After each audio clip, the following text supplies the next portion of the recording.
The Holy Week is like a roller coaster of emotions.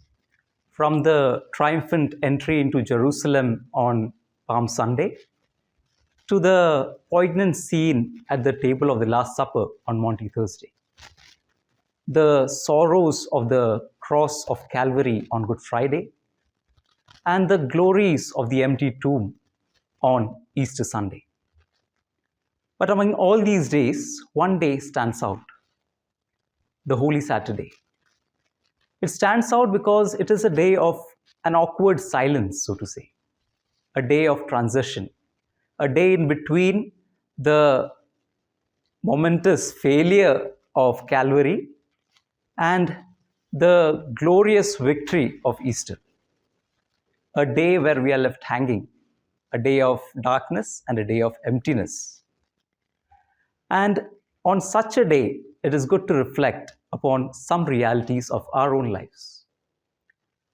When we look at our own lives, we find that our lives too has many occasions like the Good Friday and many occasions where we rise as on the Easter Sunday.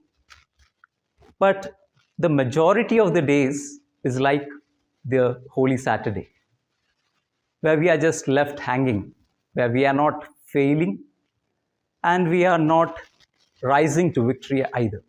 We are in between. What do we do then?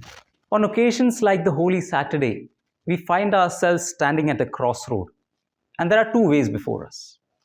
The first one is the way of despair, and the second one is the way of hope. The way of despair was taken by Judas, and we know how it ended.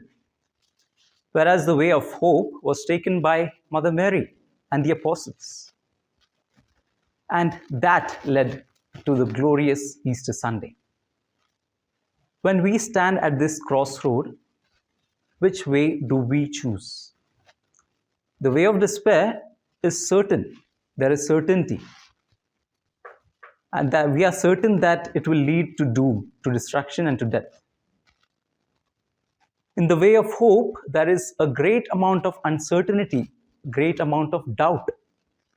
But there is also a possibility of a glorious Easter.